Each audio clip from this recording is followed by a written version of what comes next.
नमस्कार. रायगड माझाच्या रणांगण कर्जतचे या कार्यक्रमामध्ये तुमचं मनापासून स्वागत.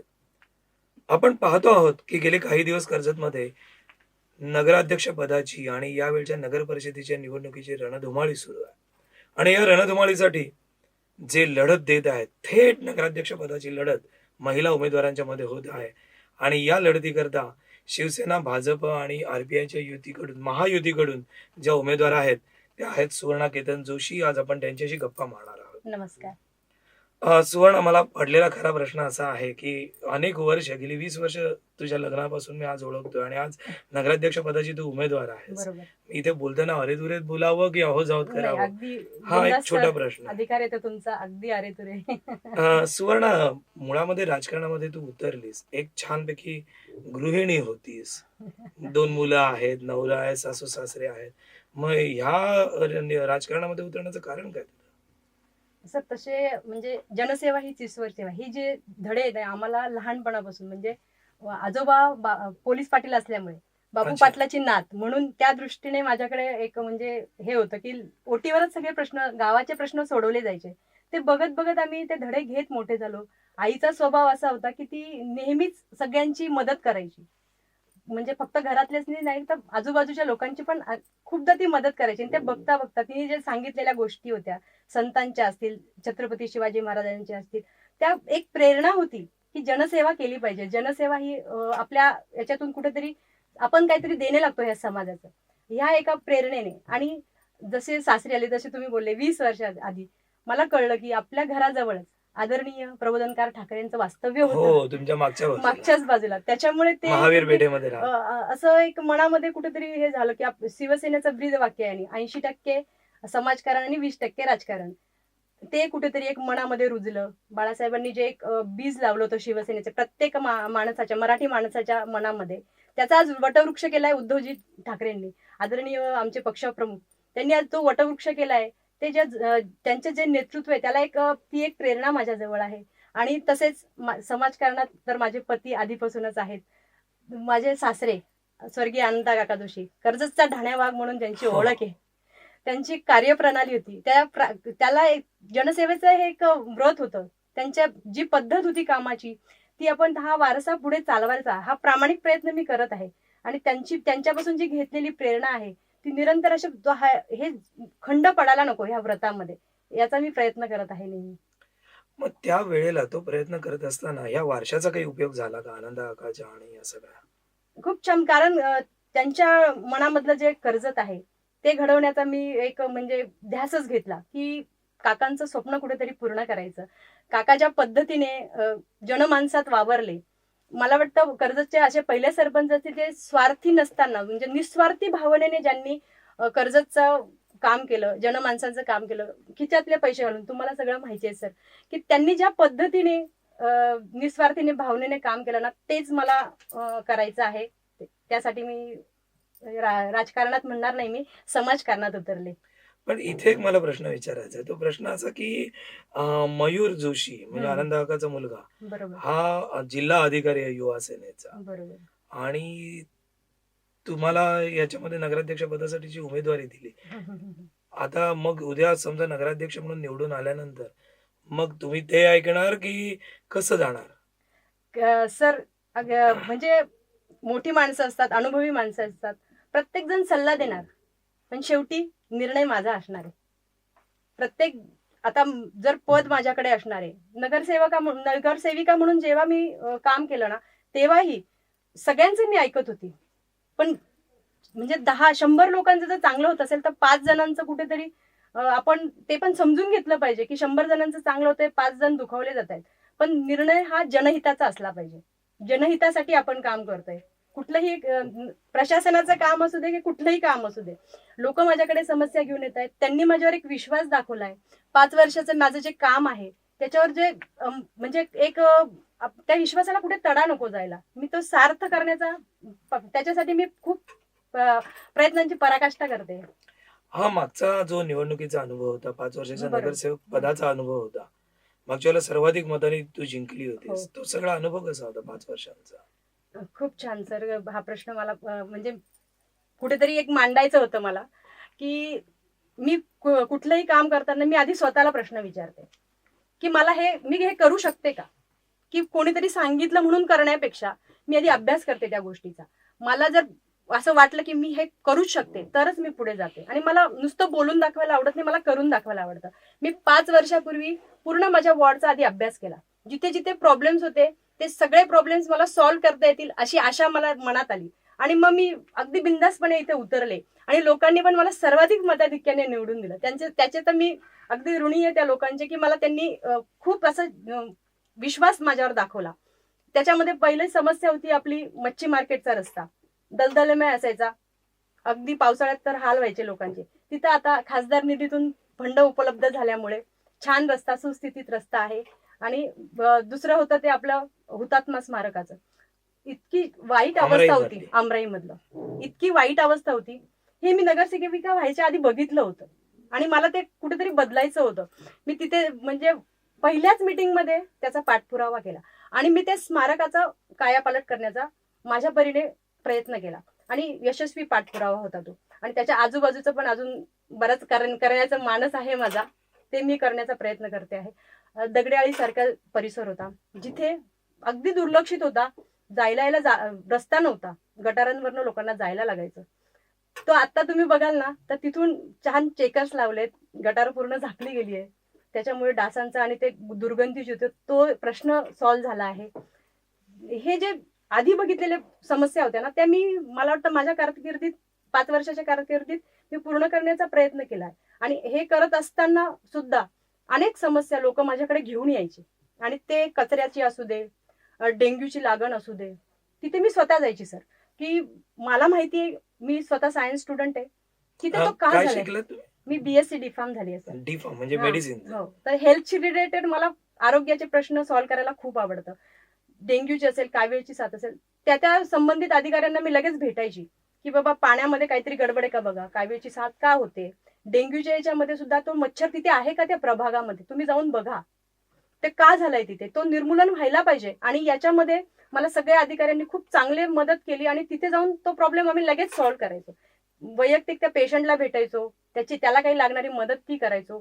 आणि तिथे डबकी साचलेली असेल, पाणी साचले असेल, ज्याच्याने डास होत आहेत तिथे फवारणी असू दे, मग त्याच्यात गव्हर्नमेंट हॉस्पिटलची मदत, नगरपालिकेची मदत, ती घेऊन सगळ्या प्रकारची आम्ही एक हे म्हणजे मी जो प्रयत्नशील राहिली त्या 5 वर्षामध्ये, त्याच्यामुळे लोकांना खूप विश्वास झाला की मला डेंग्यूचा पेशंट असलं की मला फोन येतो की आमच्या इथे डेंग्यूचा पेशंट आहे. मग मी तिथे लगेच अधिकाऱ्यांना घेऊन जाते आणि तो प्रॉब्लेम तिथे सॉल्व्ह करते.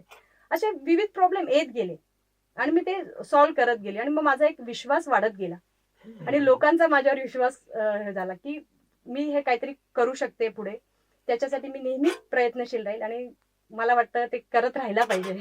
हा नगराध्यक्ष पदाची उमेदवारी दिल्यानंतर तुझं स्वतःच असं काही या कर्जत नगरीशी बद्दलचं काही दृष्टिकोन आहे का, विजन डॉक्युमेंट आहे का तुझ्याकडे काही, की हे गाव कसं असायला पाहिजे? नक्कीच सर. नगराध्यक्ष, मला वाटतं नगराध्यक्ष पदाचं म्हणजे ते काम सोड, मी त्या नगरपालिकेबद्दल तुम्हाला तर मी सांगणारच आहे, पण अजून एक मला असे काही विषय आहेत, मला वाटतं ते आता आपण जाहीरपणे सर्व कर्जतकरांना सांगितलेच पाहिजे. तुम्हाला माहिती आहे भिसेगाव आणि कर्जत दोन्ही अंतर कशामुळे वाढले, तर ते रेल्वे लाईन असल्यामुळे वळसा घालून जायला लागतं आणि त्याच्यासाठी भुयारी मार्ग व्हावा, त्याच्यासाठी अनंत आकांनी किती प्रयत्न केले. स्वर्गीय अनंत आकांनी तिथे रक्त सांडलंय, अनेकदा लाठीमार खाल्लाय आणि त्याच्यासाठी क्रेडिट गोज टू हुम हे नाही करत बसायचंय मला. तो भुयारी मार्ग होणं, दळणवळणाचं साधन तिथे झालं ना तर तिकडच्या लोकांना इकडे यायला मिळालं, तो परिसर पण चांगला डेव्हलप होईल ना. आणि लोकांचं अंतर कमी झाल्यामुळे त्यांना बाजारहाट करायला, रुग्ण असतात, पेशंटला दवाखान्यात यायला एक चांगला मार्ग होईल तिथे. तो एक करण्याचा म्हणजे आम्ही वारंवार फॉलोअप घेतोय, खासदारांशी बोलतोय, तिथे सर्वे पण झाला जागेबाबत. आणि मी तर म्हणेन की जवळजवळ यशस्वीपणे ते भुयारी मार्ग झाला पण असता, पण नगरपालिकेतले आपले चेक दिला तिकडे, आपल्या इथून फंड मधून थोडेसे हे द्यायचं असतं नगरपालिकेतून, तर चेक दिला तो बाउन्स झाला. म्हणजे कुठल्या पद्धतीने काम करायचं, सत्ता नसताना काम करायचं, हे आमच्यासाठी मोठं. आम्ही तर म्हणतो की आम्ही 6 नगरसेवकांनी, शिवसेनेच्या 2 आमचे बीजेपीचे सहकारी होते, एक आरपीआयचा होता, आम्ही महायुतीच्या सर्व नगरसेवकांनी जास्तीत जास्त फंड आणलेत सर. मागच्या 5 वर्षामध्ये महायुतीच्या नगरसेवकांनी जास्तीत जास्त फंड आणून पूर्ण कामं इथे करण्याचा, खासदार निधी असू दे, कुठलेही निधी असू दे, पण ते करण्याचा एक सुनियोजित असं काम करण्याचा आम्ही प्रयत्न केला. आणि त्याच्यामधून लोकांना पण वाटलंय की बाबा हे नगरसेवक आता हे प्रकारे काम करू शकतात, ते आत्ताच्या पुढच्या याच्यात हे अजून जास्त प्रमाणात काम करू शकतील.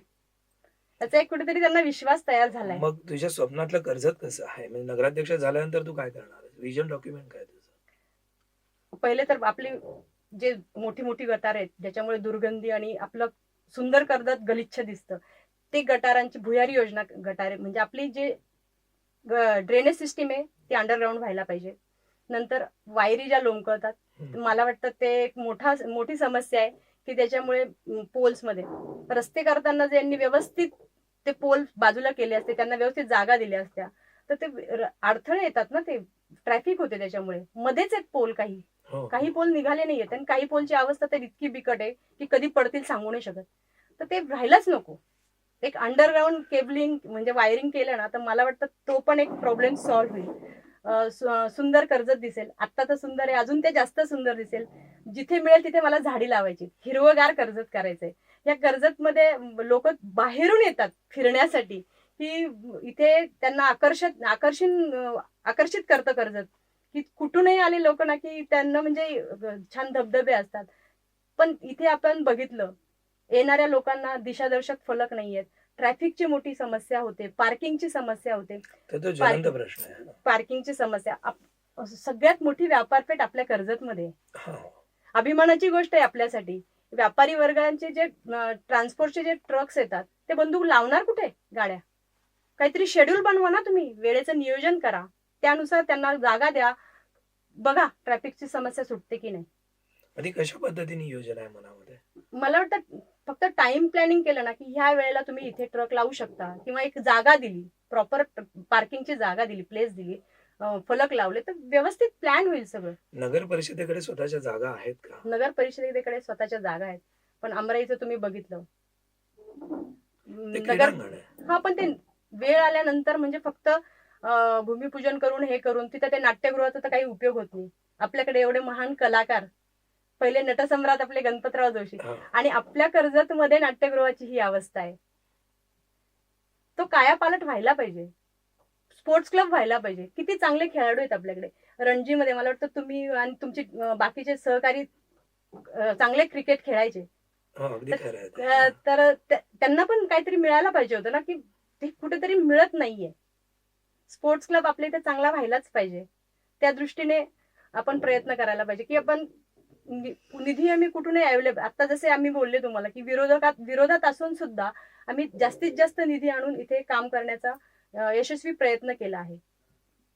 त्याचा एक आपल्याला एक अजून एक मी उदाहरण सांगेन, ते स्मशानभूमीचं. स्मशानभूमीचे म्हणजे आनंद काकांनीच ते सगळं चालवत होते ते, आणि नंतरची अवस्था बघितली तर ते फंड अवेलेबल नसल्यामुळे आपल्याला आता तुम्ही बघितलं असेल तो जो प्लॅन आपण बनवलाय, लोकांचे त्याच्यावर खूप छान रिप्लाय येत आहेत, आणि ती एक छान स्मशानभूमी व्हावी. त्याच म्हणजे मृत व्यक्तींचे जे नातेवाईक येतात त्या भावनावश असतात, त्यांना गैरसोय होऊ नये त्यांची कुठेतरी. तिथे सगळे टॉयलेट्स असावे, बसायला जागा असावी, तिथे आल्यानंतर त्यांना एक शांतता वाटावी, शेवटचा दिवस गोड व्हावा, याच्यासाठीच असतं सगळं. मोक्षप्राप्तीची जी जागा आपण म्हणतो, तिथे मला वाटतं स्मशानभूमीनंतर एक वैकुंठ धाम तिथे तयार व्हावं. याच्यासाठी आपण खासदार, आपले माननीय खासदार संजयजी राऊत यांच्या निधीतून स्मशानभूमीचं काम आपण म्हणजे बारणे साहेबांनी त्याचं भूमिपूजन पण केलं. आता राजकारण मध्ये आणू नये असं म्हणतात, पण तरी पण त्या म्हणजे कसं होतं की आता हा एक चांगला उपक्रम आहे, त्याच्यामध्ये क्रेडिट कोणी घ्यायचं याच्यावरनं आपण तिथे उपस्थित न राहणं हे चुकीचं होतं. असं नाही करायला पाहिजे. काही गोष्टी कशा असतात की आपल्याला राजकारणापलीकडे असतात. चांगलं काम होतंय ना, तिथे नक्की जायला पाहिजे. हा सकारात्मक दृष्टिकोन अतिशय महत्वाचा आहे. तुला आणखीन एक प्रश्न विचारायचा आहे की तुझी लढत एका तरुण मुलीच्या बरोबर आहे, आणि तरुणांच्या करता म्हणून तू असं काय करू शकशील वेगळं? मी आत्ताच म्हणजे काही दिवसांपूर्वीच एक रोजगार मेळावा घेतला. माझा एकच उद्देश होता की सगळ्या कंपन्यांचे एकाच छत्राखाली सगळ्यांना येऊन तिथे इंटरव्ह्यू देता यावे. कारण आपल्याला माहिती आहे की लोकलने जायला लागतं, मुलांना इंटरव्ह्यूसाठी कुठे धावपळ करायला लागते, डॉक्युमेंट जमा करा. खूप साऱ्या कंपन्या एका ठिकाणी येऊन त्या मुलांचे इंटरव्ह्यू घेतील, तर कुठल्या ना कुठल्या याला त्यांना जॉब मिळणार आहे. 1300 विद्यार्थ्यांनी तिथे सहभाग घेतला होता. अरे वा. 1300 तरुण तरुणींच्या सहभागामधून 400 मुला मुलींना तिथे लगेच जॉब मिळाले. त्यांचे खूप म्हणजे एक कुटुंब आपण त्यांचं एक मार्गी लागतंय ना, की मुलाला जॉब लागला. त्याच्यावर ते जे समाधान असतं ना सर, एक समाजसेवा करताना म्हणा किंवा असे मेळाव्यातून कोणाला नोकरी लागली, त्यांच्या डोळ्यात जे समाधान असतं ना, ते बघण्याचा आनंद काही वेगळाच असतो आणि ते समाजसेवा करण्यातूनच मिळतो. उद्या ज्यावेळेला तू गृहिणी आणि राजकारणामधली सगळी दगदग यांचा तोल कसा सांभाळशील? अ, मी एक गृहिणी आहे, चांगली तुम्हाला माहिती, तुम्ही तर शेजारीच आहात माझे. मुलांनाही सांभाळते, माझे सासू सासरेही सांभाळते. जी गृहिणी घर व्यवस्थित सांभाळू शकते ती मला वाटतं पूर्ण कर्जत गाव, आपलं गाव, माझं कुटुंब आहे, ते पण नक्कीच नीट सांभाळू शकते आणि ते चांगल्या पद्धती माझ्या कुटुंबाप्रमाणे मला सांभाळायचंय. ती नगर परिषद आहे, ती कोणी काही माणसांसाठी म्हणून नाहीये, ती पूर्ण कर्जतकरांसाठी आहे. तिथे कर्जतकरांना येताना ती माझी नगर परिषद आहे, माझे प्रॉब्लेम तिथे सॉल्व्ह होणार आहे असं वाटलं पाहिजे. ती नगर परिषद ही कर्जतकरांसाठीच आहे, हे कुठेतरी त्यांच्या मनात ही भावना जागृत व्हायला पाहिजे. म्हणजे इथे एक वेगळा प्रश्न तयार होतो की तुझी निवडणुकीकडे बघण्याची आणि एकूणच राजकारणाकडे बघण्याची कल्पना काय आहे? माझी कल्पना एकच आहे की समस्या लोकांच्या आहेत त्या सोडवायच्या आहेत. जसं जसं वाढतं शहर आहे, समस्या वाढत आहेत, पण नागरिकांना हव्या तेवढ्या सोयी मिळत नाहीये. काही भाग तर असे आहेत की अगदी दुर्लक्षित आहे, जिथं गल्ल्या नाहीये, लाईट्स नाहीये, चालायला रस्ते नाहीये. अशा ठिकाणच्या लोकांना पावसाळ्यात पाणी साचतंय, वाईट वाटतं तिथे गेल्यावर. एवढं पाणी, रात्री अचानक पाणी वाढल्यानंतर लोकांनी करायचं काय? ड्रेनेज सिस्टीम व्यवस्थित व्हायलाच पाहिजे. ते पाणी निघून जायची जर सिस्टीमच नाहीये, वॉटर तुम्ही त्या याच्यासाठी जर पाणी निघून जाण्यासाठी जर काही सोय आधीच केली तर पावसाळ्यात पाणी कशाला साचेल? हे दूरदृष्टी आपल्याकडे आता पाहिजे आणि त्याच्यासाठी आपण प्रयत्न केला पाहिजे. ते प्रलंबित जे असे प्रश्न आहेत ते मला सोडवायचे, त्याच्यासाठी मी अगदी प्रयत्नशील आहे. ते प्रयत्न कसे असतील तुझे पुढचे? मला वाटतं त्याच्यासाठी टेक्निकल स्टाफ गरजेचा असतो. त्या टेक्निकल स्टाफच्या मदतीने, अधिकाऱ्यांच्या मदतीने, लागणाऱ्या फंड अवेलेबिलिटीच्या ह्याच्याने आणि भौगोलिक आपली कशी आहे कर्जतची परिस्थिती, हा सगळा सारासार विचार करून त्याच्यासाठी माझं शिक्षणाचा म्हणा किंवा मी जे घेतलेले प्रशिक्षण आहेत त्या सगळ्याचा मला उपयोग होणार आहे. मी अभ्यास करून मगच प्रॉब्लेमकडे जाते. आधीच म्हणजे काहीतरी करायचंय कोणीतरी सांगितलं म्हणून कधीच जात नाही. त्याचा माझा हे तयार असतो, अभ्यास तयार असतो आणि मग मी त्या प्रॉब्लेम्सकडे जाते. तर नदी घाटाचा जो प्रश्न होता, छोटे छोटे 2 कंजेस्टेड घाट बांधून ठेवले. त्याच वेळेस आम्ही प्रयत्न केला की खासदार निधीतून पूर्ण फंड आणून आपण ते दोन्ही घाट जोडून सुंदर चौपाटी करूया, म्युझिकल फाउंटन्स ठेवूया, कृत्रिम तलाव बनवूया गणपती विसर्जनासाठी, चौपाटीसारखं किंवा तिथे जॉगर्स ट्रॅक बनवूया. किती सुंदर होईल तिथे. छान एक आकर्षित लोकांना आपल्या कर्जतमध्ये कुठेतरी जायला एक जागा होईल छानशी. हा एक पुढची दृष्टिकोनातून जर आपण हे पावलं उचलली, सुनियोजित विकास केला, तर मला वाटतं हे सगळे प्रॉब्लेम्स होणार नाही. फंड आणायचे कुठेतरी वापरायचे, त्याला काही अर्थ नाही ना. त्याला प्लॅन पाहिजे, व्यवस्थित प्लॅनिंग पाहिजे आणि मेंटेनन्स पण महत्वाचं आहे.